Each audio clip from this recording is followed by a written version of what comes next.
Aloha.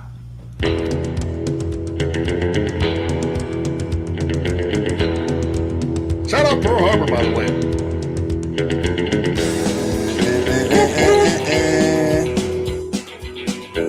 Whoop, whoop.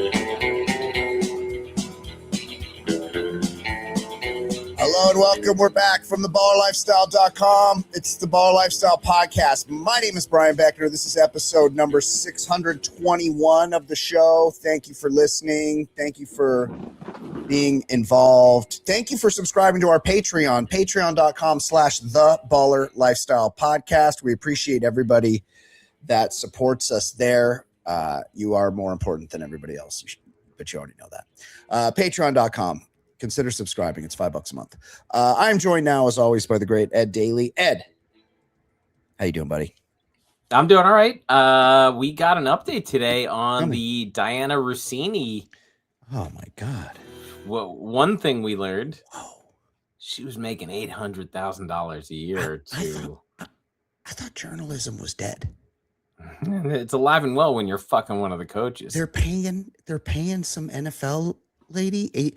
She's like, forgive me because I don't pay attention to this shit. She's like the lady Schefter. Like, does she break news? Insiders are not real journalists. They're just getting scoops. They're just on the phone a lot. Yeah. And I just read a summary of the story, but she twice got pulled over for texting and driving and said, "Hey, who's your favorite NFL coach?" And then she called them and did a FaceTime with them to get out of the ticket. Shut the fuck up. What if they said Mike McDaniel? Oof. Then she would just call Mike Vrabel anyway. She's like, I can't do Mike McDaniel, but I could do Mike Vrabel. And what McDaniel doesn't look like he has a meaty cock like Mike Vrabel. What if she got pulled because it's Jersey? What if she pulled over and somebody was like, I like Robert Saleh, and with his 19 kids? Yeah, he's the first Muslim quiverful. He is. That's right. He had that picture of him. I mean, all you got to do, you're making 80 sticks, and that's so much money. There's 32 cocks you can't break down. Yes, that's it. All you got to do is not fucking coach. Even if she's fucking an NBA coach, you report on the NFL. There are 32 dicks you cannot touch. So easy, so easy.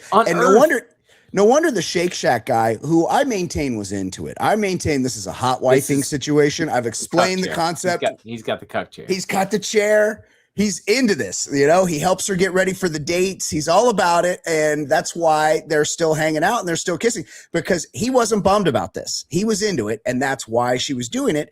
And so, but also, she was making 80 large a year, dude. The husband, who's probably well compensated, $1 to say nonsense. Max Crosby's not getting traded. Hey, I think AJ Brown is a target for the Patriots. Yes. God damn. $800,000. All because she's Jersey hot too, by the way. Because you can't be too hot and be a sports lady, you got to be middle of the road hot, and she's Jersey hot, so she's perfect for that job. I could see why she was well paid, but she was making double what I thought she was making, and I thought she was making a lot of money. Yeah, she is attractive. Sure, she's Jersey hot. When Michelle heard the story, she's like, "Is she really hot?" And I said, "If you saw her at a school function, you'd be like, that's a good-looking woman." Yes, you're right. Is she stop the presses hot for being on TV? No, of course not. She's just attractive woman who loves enormous dicks, because Mike Vrabel is a very big, thick man. He's a huge dude. He's got to be dicked up. I mean, she was making him playlists. She was making him, and she must be pretty nasty in the sack, because he was putting up with her shitty playlist with Red Hot Chili Peppers on him and shit. Look. Guys are putting up with boat tours on the middle of a Sunday afternoon if they are getting their brains fucked out. Yeah. Yes. 100%. Okay. Let's talk about who died. Just tell us who was dead now.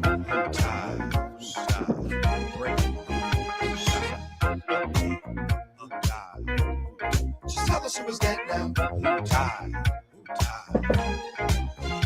It's a sad segment. Very sad. And it will not be an update on who's alive. Nope. Let's get a tragic update. Tragic update. Cause Ed Daly has been keeping up on who just died. Cause we're about to hear from Ed on which celebrities are dead. So tell me who died. Ed, who died this week, buddy? Legendary producer Clive Davis, 94 years old. There are like 4 producers. Yeah. You know, Record executives. Yeah. Jimmy Iovine, Right. Casey Jones. Right. Well, no, because Clive Davis didn't produce the music. He just picked the acts. Oh, I thought he. No. He's just like the guy that said, we need to sign Whitney Houston. And then somebody else makes the record. Yeah, he's the man. He's the man. He's the man. Exactly. Okay. He's the man. And I mean, you know, look, there's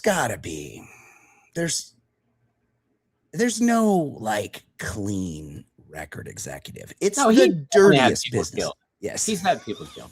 It's no question. It's crazy what a dirty business. Who could forget? And he even had those blue blockers. Those are glasses of someone who doesn't want you to see their excited reaction of seeing a murder. 100%. Yeah. Very, very dirty, very old man, very rich man. I hope everyone's sitting down because in 2026, this man died at the age of 100. Alan Greenspan, longtime head of the Federal Reserve, 100 years old, Parkinson's.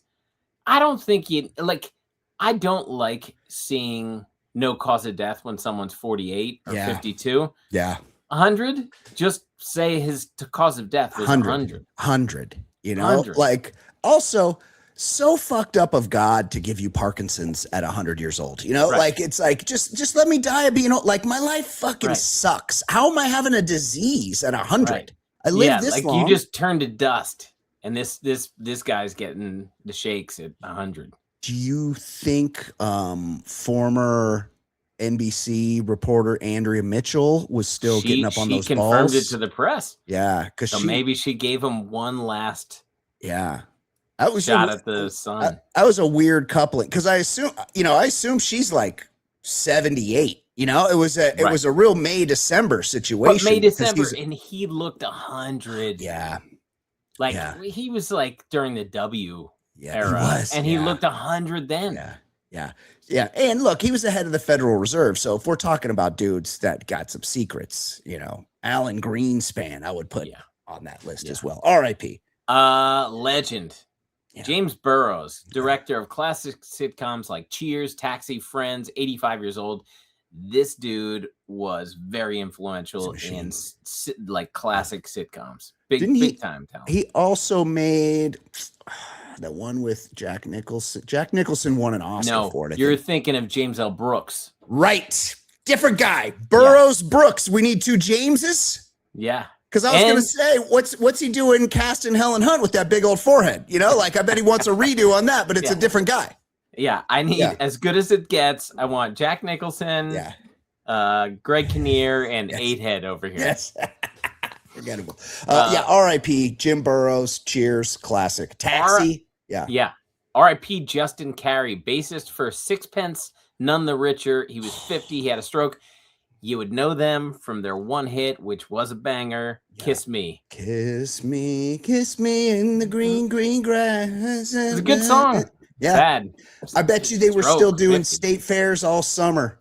I think based on that British. banger. They probably were doing, I don't know what they were doing. Well, no, because I know I'd forgotten about Sixpence None the Richer, but there's a country artist, Stephen Wilson Jr., is married to the lady from Sixpence None the Richer. So I'm like, oh, they're still around when I heard they were married. And then their bass player died. And I'm like, oh, they must have still been doing stuff. Do you think they have to play that song twice?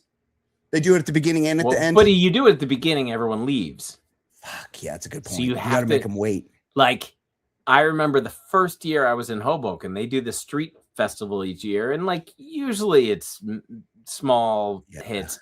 Yeah. But Nancy Sinatra... She's from there.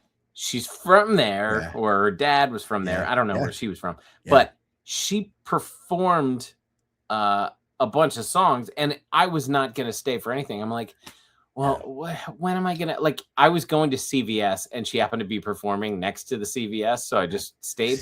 I'm like, we're going to get to These Boots Are Made for Walking, surely. And she did like 20 minutes, and I'm like, come on.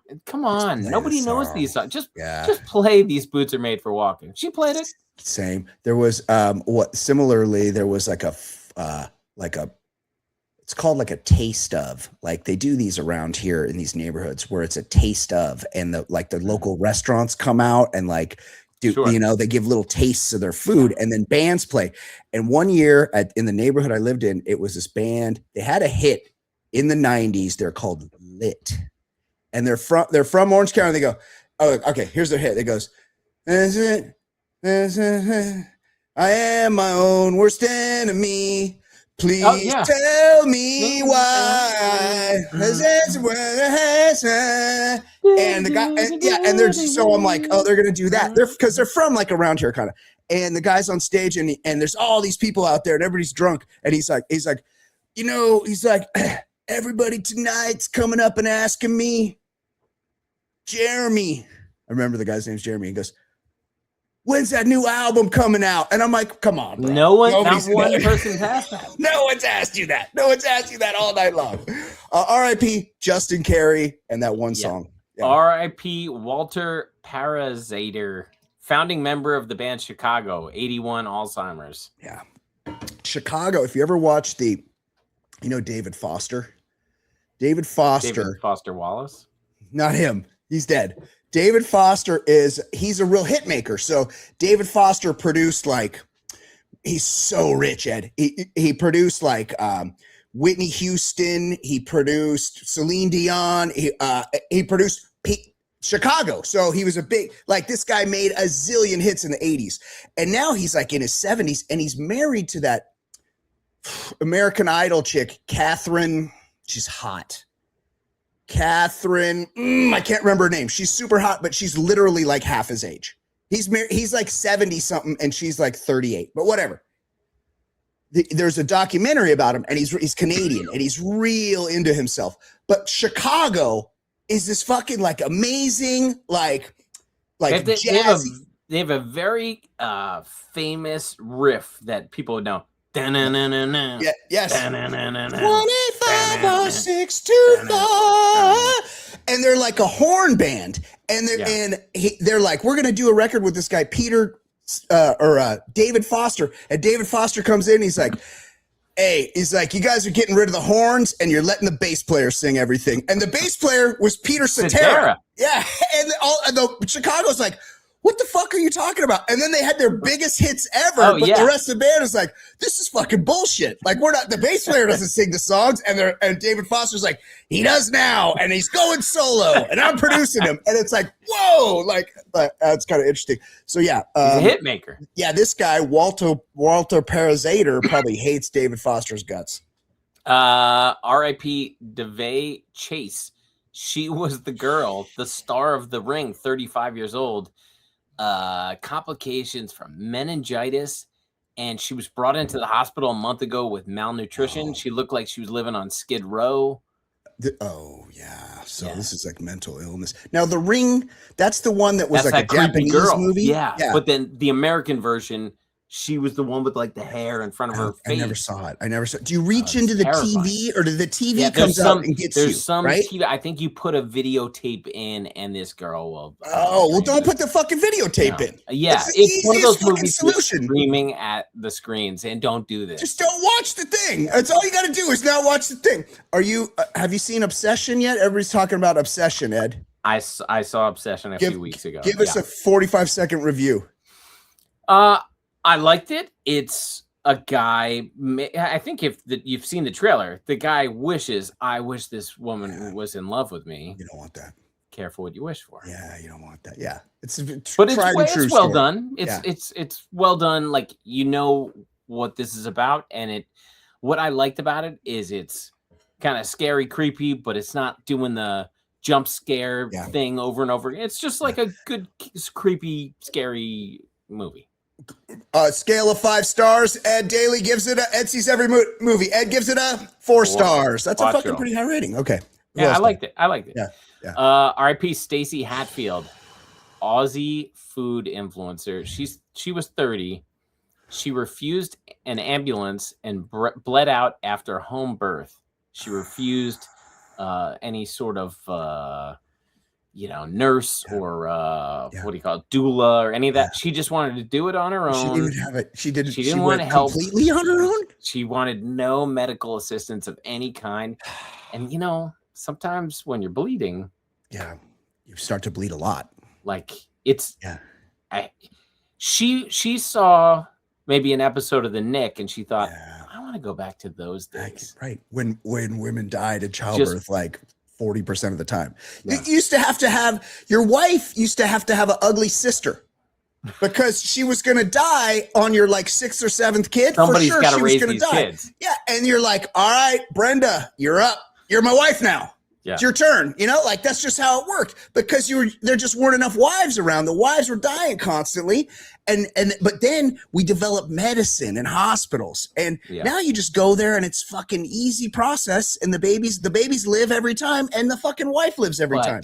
She chose the world's most dangerous profession. She chose influencer. Yeah, that's true. That's a good point. They die every week. Yeah. Might as well be a lion handler. Like Gunther Gable Williams? Yeah, Gunther Gable Williams. Roy Horn. Just think of how like starved we were for entertainment. The fact that we knew. Yeah.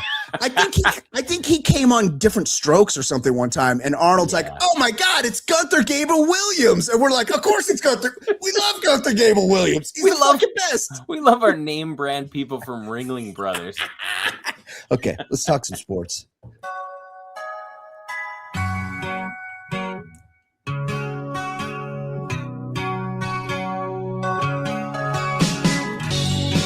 My name is Brian.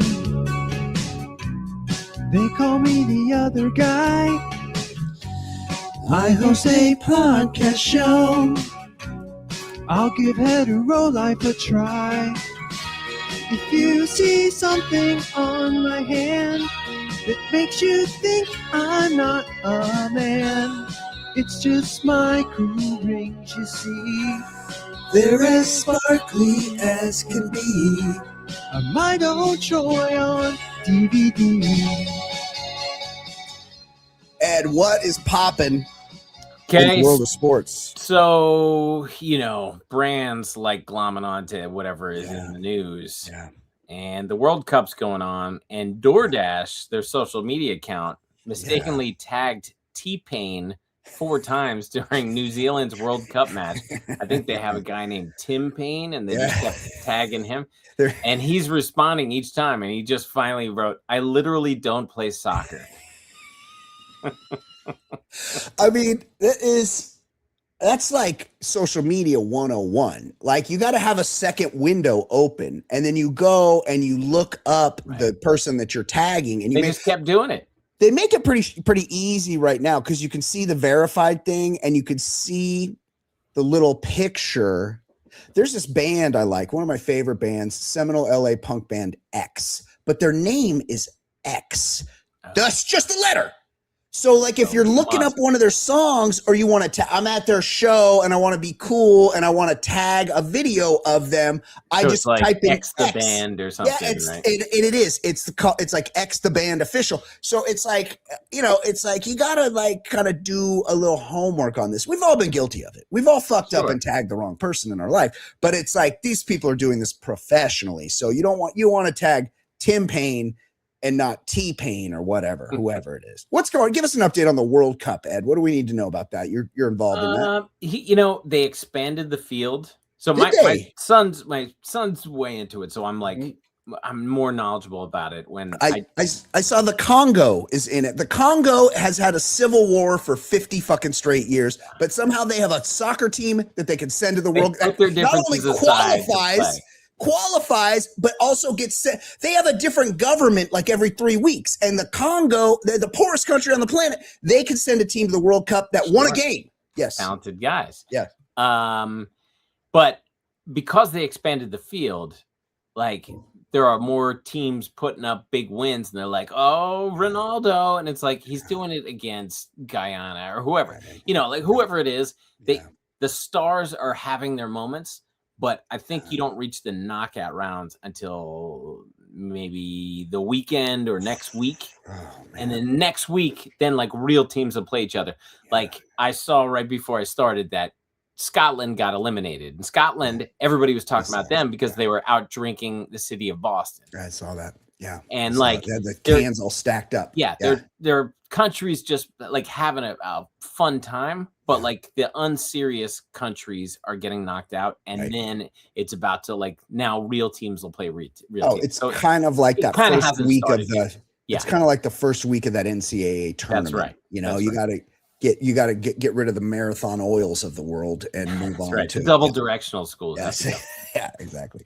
What else, Ed? Cops called to Jets quarterback Geno Smith's Florida home over alleged battery as a disturbing video emerges. Now, is this video more disturbing than when he got pulled over for drunk driving and he cried that he had a small penis? Yes. I think that's a good question. That's a good question because he was getting a DUI in that one and he was like real mouthy with the cops. But this one, it's the lady who's like his girlfriend, I guess. Baby mom, I think. She puts him on Front Street because she says that Geno Smith, quote, beat my ass because he hates taking care of his special needs kid. I do like that in the process of reporting, like tattling on him for being a bad dad, she does get the terminology correct on the special needs. That's right. She didn't use the R word or something. Right. Yeah. No, I saw a video this week of people at the local water park here. They're like a couple families got in a fight and the mom was like, my daughter has autism. And she said it like 14 times. And I'm like, I don't even think you call it that anymore. I think you say neurodivergent. Like if you're saying like, if you have someone in your family that has that condition, you would probably know how to say it right. Makes me think of Pat Healy and There's Something About Mary. Yeah. I love the goofy bastard. He likes to work with a certain type of people. Yeah. We got the big teeth. But this is kind of more damning because she says he beat my ass because he hates taking care of his special needs kid and he can't be left alone with him because he'd rather watch sex online and play Call of Duty. Now that's I think more embarrassing than getting a DUI. Yeah, be an adult. So he's a middle schooler. Yes. Yes. He's playing Call of Duty and jerking it all day long. I gotta say, living in Jets country in the sense that like I want to say this area is probably 65-35 Giants Jets. Yeah. But I know plenty of Jets people. Yeah. But when they had Geno Smith the first time, it was like, we can't wait to get rid of this dude. Yeah. And now he's brought back as like, hey, he could be our guy when he sucked with the Raiders. Yeah. It was always going to end poorly, but like this is ending poorly before even it had started the second time. This is not good. Yeah, it's in this modern day NFL. The one thing you're not going to win unless you have a quarterback. And if your quarterback has been on 4 other shitty teams, including your own shitty team, right? That's the most important bullet point. Yes. He was already on your shitty team and was the biggest reason for that. He's not good. It's like, and he has a small penis according to him. And also like this is a problem with the NFL. It's like they're like, oh, bring in the known quantity. I don't want to get fired. Like I want to at least win like 6 or 7 games. So bring in the guy I know. When the real move is you just fucking take a flyer on somebody that looks good and you end up with who's the guy on the 49ers? Brock something. Yeah, Brock Purdy. But yeah. Purdy. But here's the problem. Tell me. The last Super Bowl was won by Sam Darnold, a guy who had flamed out on several teams, but they had a kick-ass defense and maybe the best receiver in the NFL. And it's like he was able to thrive because there were other factors. And people are like, you know what? That guy we gave up on, including the Jets giving up on Darnold, they're like, maybe he could be the guy. And so teams are going to talk themselves into one of these retreads as being the answer. Game manager. We just need a game manager. Get us, or they're like, Dilfer. Right. Or we're just going to pretend that we're not trying to be shitty. And so we can be shitty so we can get Arch Manning. But Arch Manning's going to do that thing where he's like, I ain't going to the fucking Jets. You know, like, what are you doing? You know how much money I make here in Texas? His family is known to just refuse to be drafted by that works out for them, you know? Like, it's Arch Manning's ain't going to no Jets. I'll tell you that much, right? Arch Manning going to the Steelers? Sure. You know, the Jets? That's not happening. What else, Ed? So the Knicks, when they won the title, it leaked the owner, James Dolan, had a speech to the players. And there have been enough interviews where the players kind of laugh about this, but he wanted everyone to make sacrifices for 10 weeks, including not having sex. Now, they all kind of, he asked the players, like, I think we've got a team who can win it. I need sacrifices. He asked the team to not have sex for 10 weeks. And so in post interviews, the guy's like, we did some sacrificing, but then they all chuckle and we're like, you didn't have sex for 10 weeks? Like, these are supreme athletes in the best shape of their lives. They're not withdrawing from sex for 2.5 months. They just aren't. But anyway, it was like kind of a joking talking point. And so during the parade, Josh Hart's wife was like grinding against him. And he just posted, I'm in there tonight after the parade. What is James Dolan doing talking to the team? Like, who is this guy? They don't want to hear from this dipshit. It's so annoying to blame him for how bad things have been for most of the 21st century. And things have fallen correctly. And people are like, you got to give James Dolan credit too. No, you don't. He shelled out the money, but like, because his dad invented cable television, we do not need to give him credit.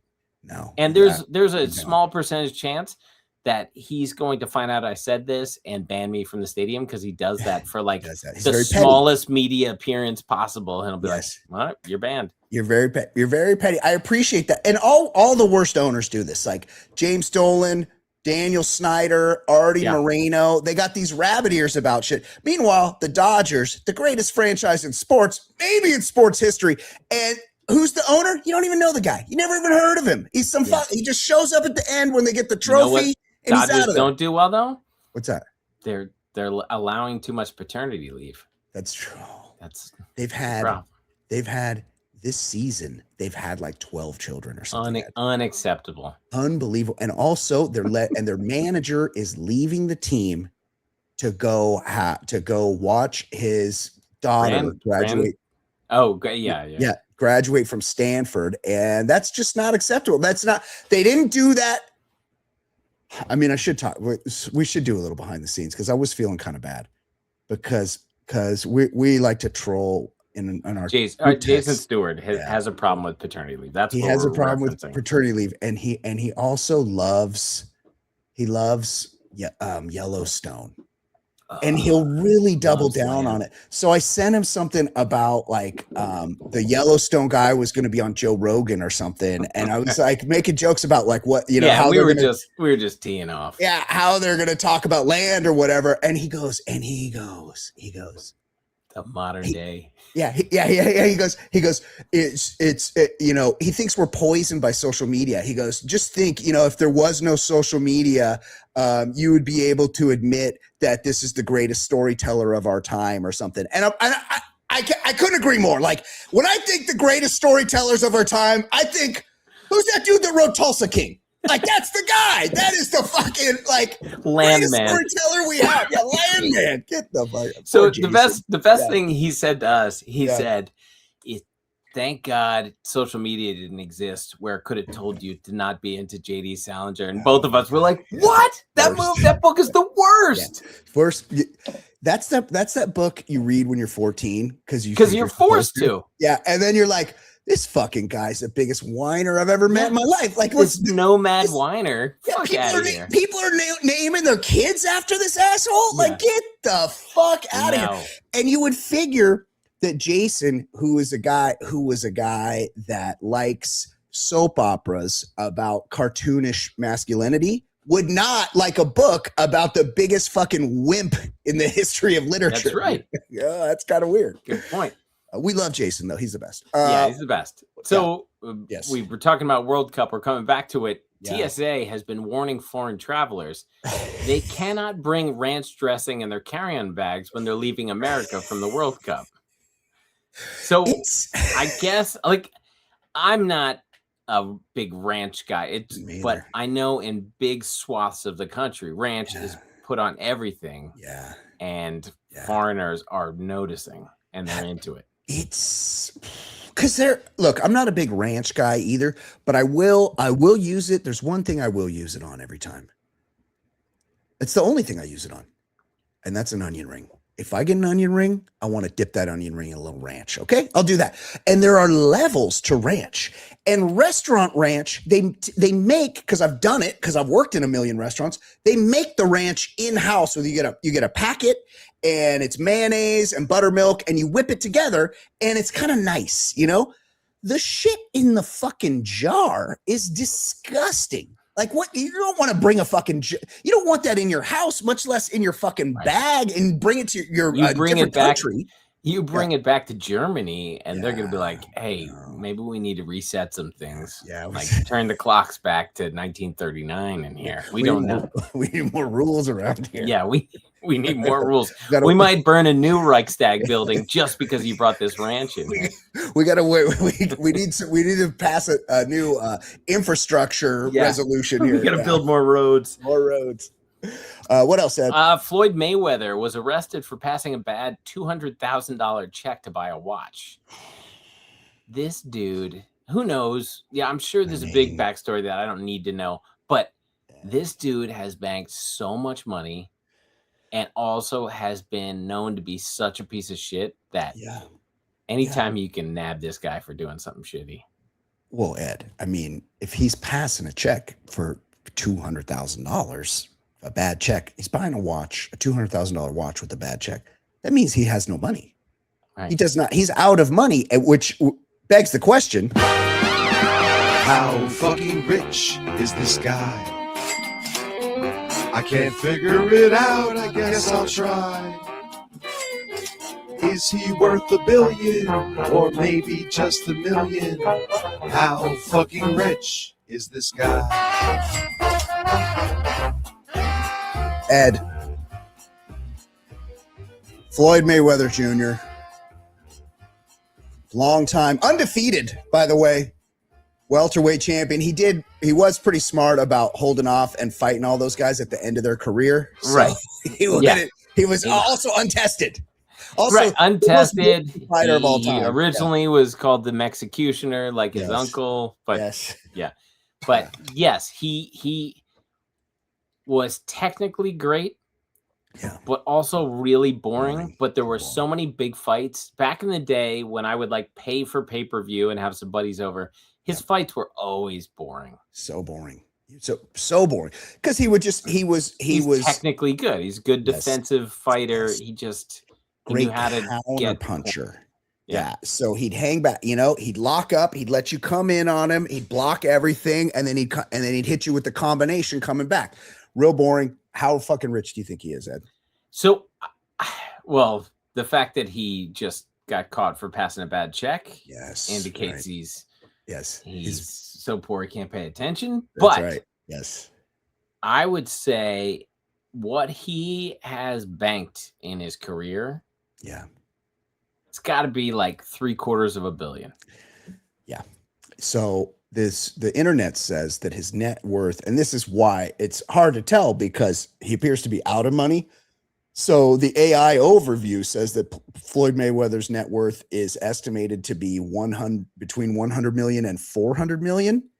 But like what he pulled down pay-per-view back in the day. Yes. Wow. Yes. So that in its, if Floyd Mayweather had $400 million right now, that's terribly sad because he accumulated $1.1 billion in career earnings Yeah. during his career, Ed. So even if he only banks, say, half of that after taxes and Right. paying managers, he made $500 million. So he should have $2 billion at this point. Makes you think With Colonel $500 Tom million. Parker is managing his career. Yes, exactly. I'll hold you. Like you're talking about Danny Aiello last week hanging out in front of that restaurant. He used to hang in that one restaurant and keep all the fucking Jean Reno's money in the professional. You know, like you gotta watch who's watching your money. And this Floyd Mayweather, he's buying $200,000 watches. He doesn't have a fucking pot to piss in. Okay, that'll wrap it up there for the regular portion. You got. Was there one more? Oh wait, we got to do emails. Yeah, sorry. I know I'm in such a hurry. My bad. Wait. Oh my God. Hold on. I'm on the wrong page. We got to get to the right page and play this song.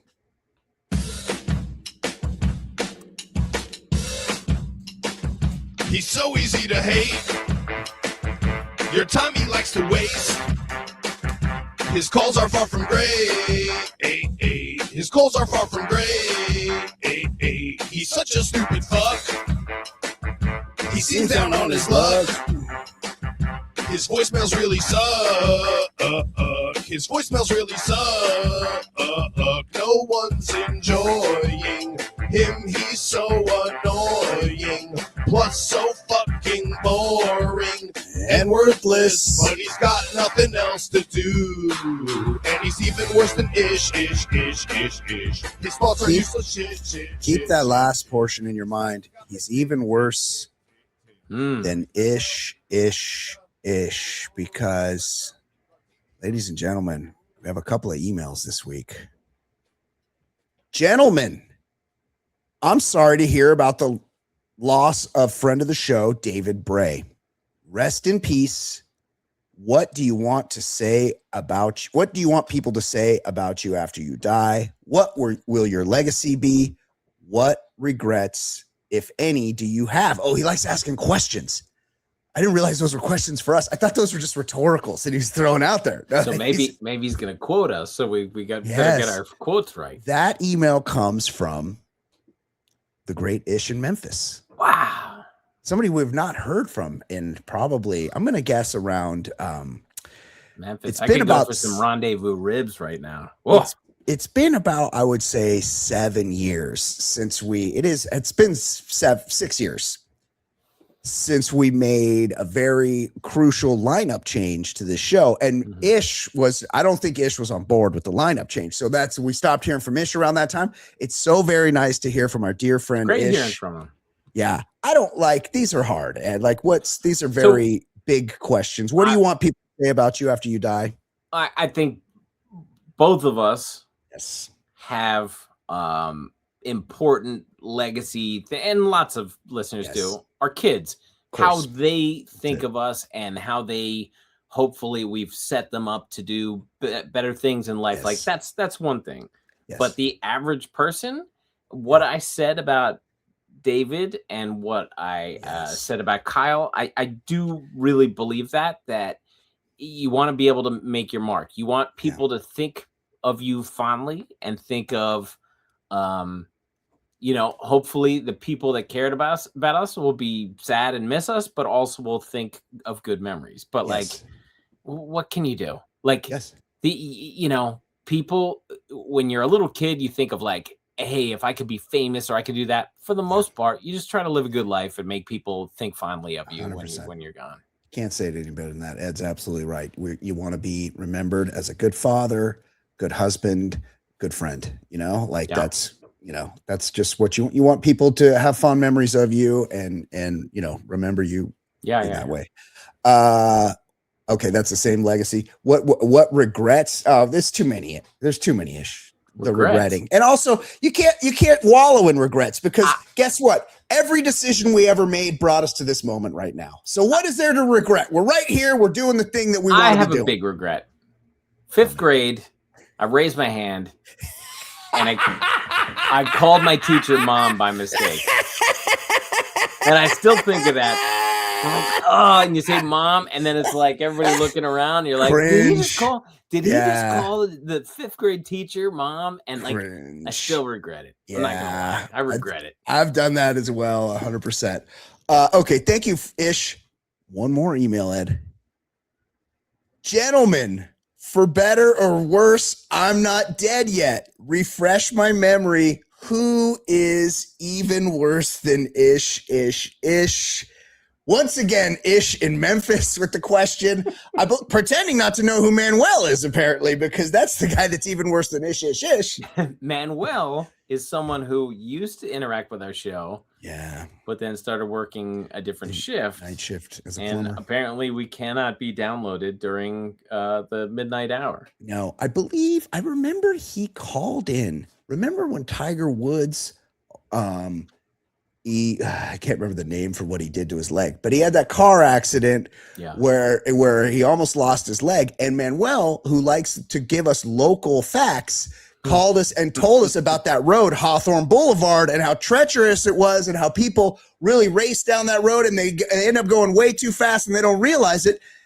And I think that's the last time we ever heard from Manuel. So whenever that was, I think that was like 5 years ago. My favorite Manuel thing was he like almost like introduced a new segment. He asked us some questions. We're like, sausage or bacon? This or that. And we're like, this is really good. Give us more of those. Yeah. And he never listened. Yeah. He never listened. And so that was it.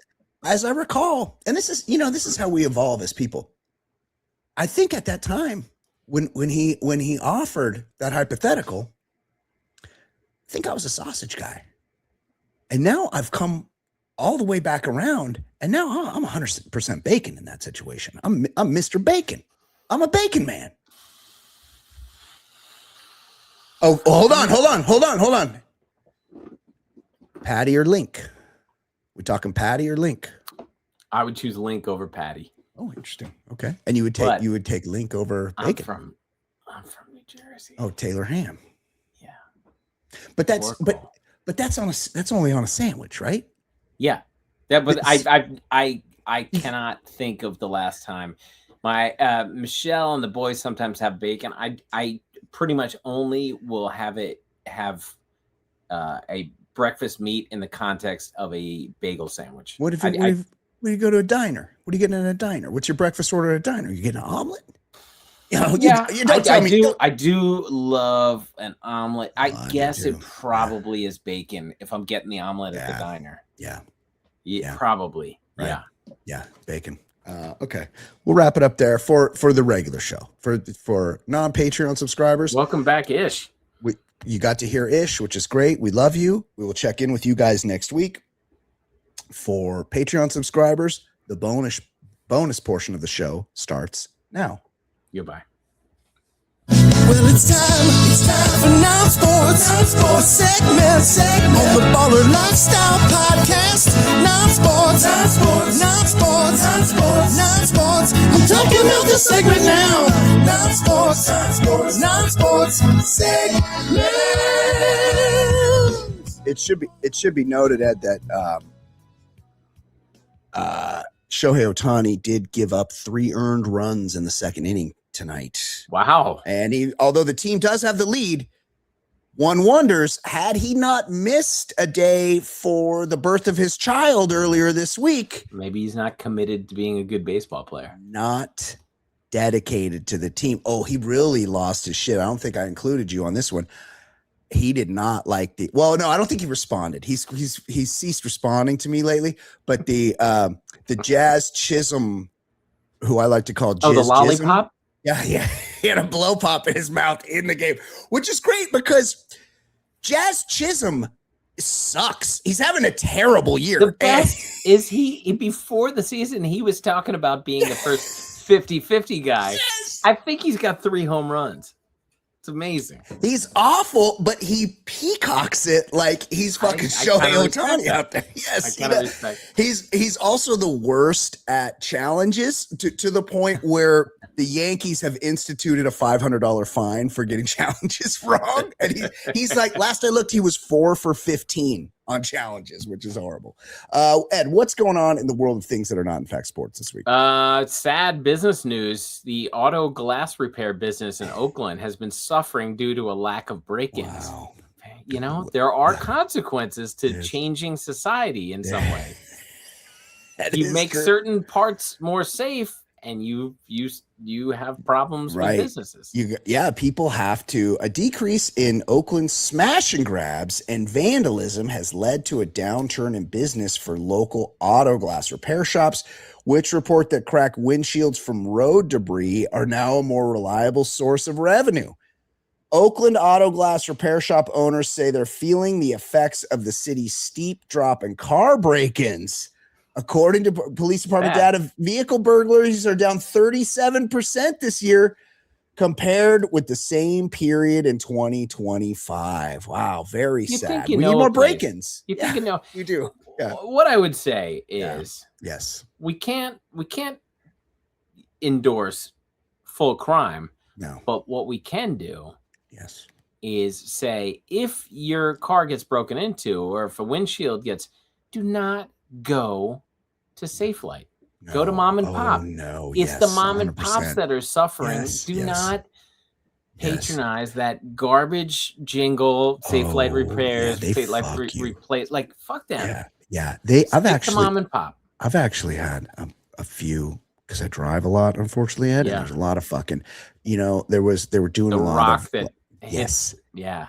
They're doing a lot of like freeway work on my commute, and I've had a windshield crack like a couple times in the last couple years. In Safelite, they wanted like $1,400 because they tell you, Ed, that they got to recalibrate the camera. Yes, but I got a local guy that I call Jeff is his name. I text this guy Jeff, and I go, Jeff, I need a windshield for a 2015 Subaru Outback. And he goes, I can do it tomorrow. It's going to be like $350. And he comes over and he puts a new windshield in there. And I go, what about that calibration? And he's like, that's fucking bullshit. He's like, the windshield is in front of the fucking cameras. He's like, you don't touch the fucking camera. The camera's just so to Ed's point. Always go to your local Jeff. Yes, always. Yes, always. I've got a guy up in Union City, Omar's Discount Tires. He doesn't just do tires. He does everything. Brakes? He does your brakes. Of course, he does everything. Yes. Omar, I love Omar. Yeah. Although he has Fox News blasting at all hours. Hey, what are you going to do? Full volume. And like when you're waiting and you just see how the other half lives, I'm like, holy shit. We're talking about the reflecting pool conspiracy theories here, but it happens. Well, the people are cutting it, Ed. They're cutting it, and they're putting algae creating chemicals in the reflecting pool. It has nothing to do with a guy giving a no-show contract to one of his buddies. I know. Why did we need to do that? By the way, what are we like? Who gives a fuck? Like, what is going on? Yes. Sad news. Jelly Roll and Bunny XO have filed for divorce. Some are claiming it's a publicity stunt. Are you just trying to ignite my rage, my Jelly Roll rage here, Ed? Because why are we dealing with this guy? What are we doing here with this Jelly Roll? We know that he lost some weight. There was a whole story where it's sex with it's too much. There's enough stories, but then we were a little light on stories until one appeared today. And I go, let me take a gander at TMZ. Yeah. And it's a million stories starring people I've never heard of. I know. And I get it. I get it. I'm not plugged in. But all the stories sound like this. Jelly Roll and Bunny XO have filed for divorce. And Jelly Roll foe Nicole Arbor claims Who are any of these people? Nicole Arbor, I happen to know, is the one that like I think they were like trying to get her in a threesome or something. There was like sex coercion. I'm not sure exactly, but she's like a Jelly Roll truther. This Nicole Arbor, but more importantly, like why the fuck do we know who this Jelly Roll guy is? Like, what is he like? He's Avatar, Ed. no one has ever fucking heard one of his songs. No one, like, you're the biggest Jelly Roll fan in the world. Sing me a song. It'll be like some other song. It'll be like a cover that he, like, no, I want to know what Jelly Roll does. Like he does, he sings. And then I go, oh, he's selling out Staples Center this weekend. And I'm like, there's no one's ever bought a ticket. Right? No one's ever bought a CD. No one's fucking signing up for any of this Jelly Roll bullshit. Like, Jelly Roll is not real. Yeah. He exists, but he's like Avatar, where it's just they're telling you he's popular. He ain't popular. There are no Jelly Roll fans. And I did a video about this. I did a bonus, Brian talked about it, and I posted it to my Instagram, and I got all the Jelly Roll people. The Jelly Roll army came after you. And they're like, you've never been to Ames, Iowa. And I'm like, there's not enough people in Ames, Iowa to fucking keep this Jelly Roll guy out there. Like, bullshit. There's no way. Like, we know, Insane Clown Posse. We know, like, real artists. Yeah, that's right. And our dear friend Janie Cowan could send us video evidence of the Fago disaster that they left at the venue that she was working at. Oh, yes. Florida couple in IVF clinic's embryo mix-up will keep the baby who isn't genetically theirs, and they shared pictures. And this is a Shantae Jr. situation. Like, if you had a baby, and 3 months later, and you're like, oh, that's not your baby, but you thought it was your baby. I get it. You've loved a baby. We've both been there where you have a baby and you meet the love is there immediately. But you could see there was a mix up at the IVF clinic, like immediately. 2 seconds in. 2 seconds. This is a Shantae Jr. situation. This is not. Their baby doesn't look like this different race. This lily white couple. Yeah. So I just wonder why they didn't catch on to it quickly. Right away. Like yeah, just like you're saying, Ed, like they come out, and it's just like, oh, honey. And I guess because it's IVF, the husband can't be in like an accusatory mode because, it's like. But like, surely there was something's up. But I'm glad this baby is loved. It's just, it shouldn't have taken several months to know that there was a mix-up. Right. It is. And, good for these people. Yeah. I love that there's a loving home. The world needs lots of loving homes. Sure. But we need more. This is Shantae Jr. Yeah. It's little Lee Harvey. Lee Harvey.